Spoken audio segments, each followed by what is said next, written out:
Langkah apa yang paling kuat Bapak Komarudin? Langkah yang kita lakukan, kita laporkan ke Presiden, Wakil Presiden, Komisi 3, Menteri Hukum HAM, Menko Polhukam, Kompolnas, sama jaksa ini juga kita laporkan nanti ke Komjas, di Jaksa Agung. Pokoknya mesti kita laporkan semua. Pokoknya hukum harus benar. Kalau tidak, lebih bagus kita tinggalkan negara ini dalam keadaan begini apabila mereka tidak mau memperbaiki sikapnya. Pokoknya harus ditindak tegas. Itulah kira-kira tugas saya. Coba ini diliput ya, ini benar-benar bayaran. Coba lihat nih, ini katanya kertas kronologinya bohong semuanya. Ini bukti fitnah. Putusan MK aja lu gak ngerti. Tanya lagi. Ngerti gak? Putusan MK. Kamu ngerti gak? Dari tadi dengarin. Ngoceh-ngoceh, sarjana hukum juga belum.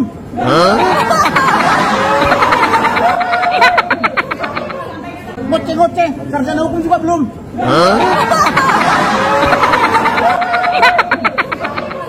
Ngoceh-ngoceh, sarjana hukum juga belum.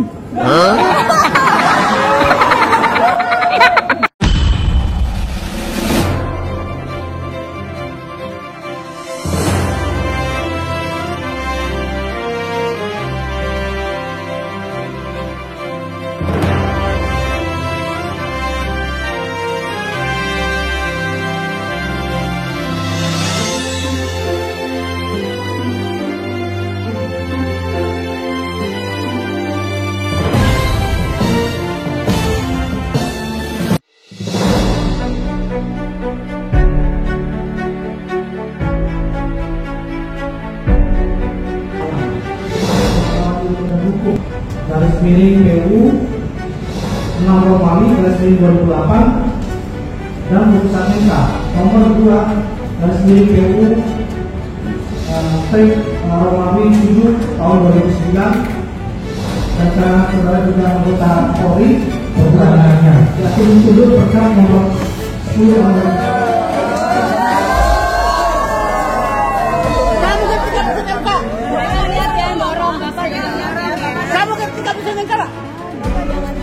Kamu ngerti? Ngerti nggak? Makanya kalau misalnya nggak ngerti, jangan ngomong. Ngerti nggak?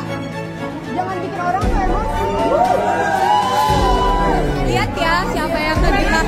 Lihat ya.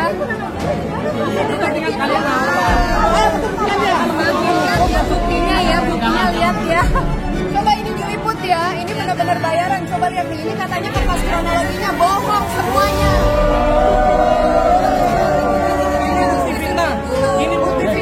Putusan MK aja lu gak ngerti. Tanya lagi.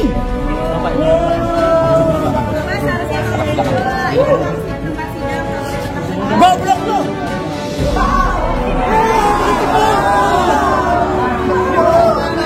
Ngerti gak? Putusan MK. Kamu ngerti gak?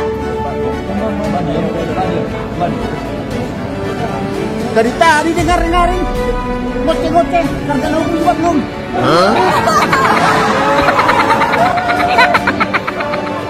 Ngoceh-ngoceh, sarjana hukum juga belum.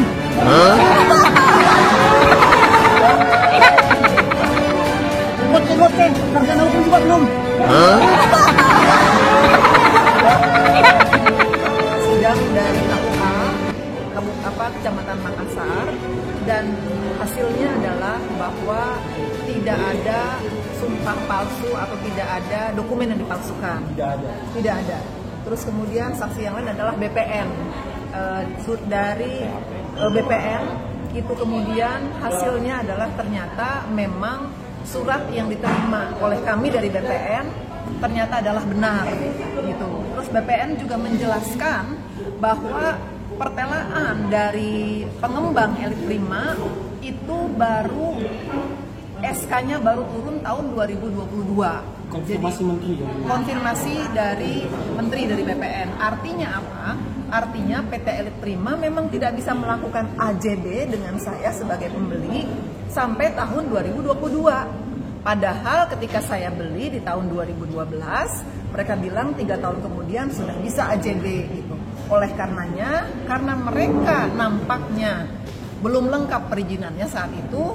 Akhirnya daripada ketahuan mendingan saya lapor polisi. Jadi nampaknya pelaporan polisi ini adalah dikondisikan agar saya tidak menuntut hak-hak saya.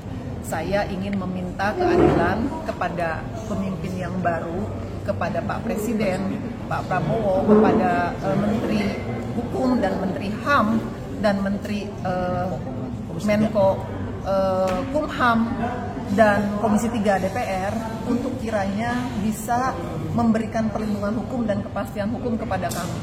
Saya hanya pembeli unit apartemen, 12 tahun sudah bayar lunas, kemudian unitnya tidak diberikan, unitnya ditahan, malah sekarang saya dilaporkan ke polisi dan justru saya yang sekarang ditahan dan ada di dalam persidangan. Bagaimana dari pertanyaannya? Gimana Pak tadi hasil sidang ini dan penjelasan dari Ibu Faridah sendiri terkait aktenya itu Pak? Oh iya, data elektroniknya. Jadi hari ini diperiksa dari Kementerian Agama, terus BPN, dan sekarang itu ahli. Tapi ahlinya ini bermasalah.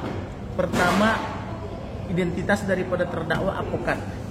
Identitas daripada yang disuruh atau yang diduga disuruh advokat. Mengcopy paste atau memeriksa percakapan klien dan advokat itu adalah dilarang sesuai pasal 19 Undang-Undang Advokat. Itu dilarang. Jadi orang itu gelarnya dari luar negeri dengan macam gelar banyak, tapi undang-undang pun tidak mengerti undang-undang yang dibuat DPR. Itu tidak boleh. Jadi itulah kira-kira sekilas tentang ahli ini. Dan ahli ini memaparkan bukti tapi dipilih-pilih. Dipotong-potong. Misalnya tanggal 5, 6, 7, 8, 9 nggak ada. Terus tanggal 10. Maksudnya apa? Maksudnya apa itu? Kok dipilih-pilih? Tidak otentik. Nah, jadi datanya itu tidak otentik. Penyajiannya juga tidak otentik. Pokoknya bermasalah lah. Tidak cocok gitu loh. Jadi ahli seperti itu. Silakan Bang Agus. Ya, jadi ahli ini adalah ahli digital forensik dari laboratorium digital forensik Polri. Dari hasil tadi ahli tersebut adalah melakukan dari penyitaan yang dilakukan penyidik terkait SIM card HP dari saudari Monica yang kemudian di print out menjadi satu percakapan di mana ada 629 percakapan, dan kemudian data tersebut diberikan kepada penyidik dalam bentuk soft copy yang tidak bisa dirubah. Read only katanya, karena sifatnya image atau gambar. Data tersebut kemudian diserahkan oleh penyidik dan dibuat berita acara pemeriksaan. Ternyata dari hasil BAP dari ahli tersebut itu tidak semua utuh data yang tadi yang disampaikan oleh dari ahli forensik tersebut, tapi kemudian dipilih-pilih sesuai dengan keinginan dan tujuan dari penyidik sendiri. Jadi ada upaya manipulasi dan rekayasa. Sebagai contoh, ada kalimat pernyataan we will check seolah-olah kan ibu ini sudah melakukan pengecekan, tapi begitu di atas ternyata itu terkait dengan pengecekan email, bukan terkait pengecekan pengajuan sumpah maupun memori PK. Jadi ini jelas adalah upaya kriminalisasi dan serangan, artinya oleh penyidik dalam merusak alat bukti. Jadi buktinya memang yang sebenarnya kalau secara utuh itu jelas tidak menggambarkan apa-apa, tapi karena dipotong-potong sehingga itu menggambarkan seolah ibu ini yang menyuruh, memerintahkan. Dan ini sangat satu perbuatan pidana. Kami nanti akan meminta pertanggungjawaban dari penyidik, kami akan minta itu didatangkan ke dalam persidangan ini, karena itu jelas berubah. Dan kami sudah akan laporkan ke Kompolnas juga untuk menyangkut ini. Karena sejak awal kami mencurigai adanya perubahan BAP. Saksi 1, 2, 3 itu mempunyai BAP yang sama persis, hanya berbeda identitas, tugas dan pekerjaan, yang lainnya sama. Kemudian saksi nomor 4 dan 5 itu diperiksa oleh penyidik yang sama, satu orang, pada jam dan tanggal yang sama. Bagaimana mungkin satu orang penyidik bisa memeriksa 1-2 orang saksi? Ini jelas ada tidak mungkin, dan diakui oleh saksi bahwa yang bersangkutan nama yang disebutkan itu tidak ada. Artinya ini semua adalah buatan dari penyidik sendiri. Oh ya, Pak Kamarudin, Langkah apa yang paling kuat buat Pak Komarudin sebenarnya? Langkah yang kita lakukan, kita laporkan ke Presiden, Wakil Presiden, Komisi 3, Menteri Hukum HAM, Menko Polhukam, Kompolnas, sama jaksa ini juga kita laporkan nanti ke Jaksa Agung. Pokoknya mesti kita laporkan semua. Pokoknya hukum harus benar. Kalau tidak, lebih bagus kita tinggalkan negara ini dalam keadaan begini apabila mereka tidak mau memperbaiki sikapnya. Pokoknya harus ditindak tegas. Itulah kira-kira tugas saya atau tugas rekan. Sedikit saya tambah. Dalam BAP tadi, dalam persidangan tadi terungkap bahwa data yang diberikan oleh ahli itu kemudian diedit, dirubah kalimat oleh penyidik. Jelas itu kelihatan sekali adanya editing atau perubahan kalimat. Jadi data yang sudah diberikan oleh ahli tersebut kemudian dirubah oleh penyidik sehingga merubah arti, merubah kalimat. Iya. Sayangnya dari dokumen yang disediakan oleh penyidik tersebut berbentuk resume, ditindaklanjuti oleh kejaksaan dengan melakukan P21 terhadap ibu ini harusnya tidak bisa dilakukan. P21 haruslah berarti buktinya sudah lengkap, dan jika tidak lengkap dan itu cacat, maka surat dakwaannya juga cacat. Maka dari itu ibu harusnya sudah dibebaskan sekarang. Penambahan dari saya, jaksa selalu mendakwakan 242, tapi pada persidangan yang kemarin bahwa kita meminta surat kuasa itu fundamental dari seorang advokat aja itu tidak dikasih. Dan dari sini sudah jelas bahwa ada kekurangan dari pihak JPU dalam mengampilkan barang bukti. Karena dalam daftar barang bukti itu surat kuasa itu tidak ada. Jadi kita akan mempertimbangkan itu untuk kita laporkan ke Jambos. Saya kira itu. Terima kasih.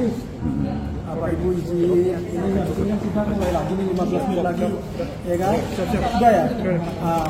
Iya, yang jelas didakwa pasal 242 ya. Didakwa pasal 242. Tapi yang bersumpah bukan terdakwa. Tapi yang bersumpah adalah Monica SH LLM. Liability Law Management ya. Law Liability. Apa namanya LM itu? Pokoknya sarjana hukum dari luar negeri lah. Nah, bagaimana sarjana hukum dari luar negeri, S2 katanya, tapi kok mau bersumpah? Kok mau dia bersumpah gitu loh? Harusnya kan menolak. Ini tidak cocok dengan ilmu saya. Saya menolak gitu.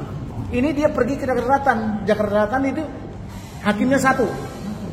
Harus jadi tersangka juga itu. Hakimnya harus kita cari. Panitranya satu. Baru Nurinda satu. Itulah yang tiga ini pelakunya. Hakim, panitra, Nurinda. Itulah yang tiga ini harus dicari. Maka saya mulai besok harus mencari itu hakimnya di mana, kemudian panitranya di mana. Harus diharapkan di persidangan. Apa ini maksudnya gitu loh. Karena mereka inilah yang bersumpah dan membuat sumpah-sumpah itu tertulis gitu loh.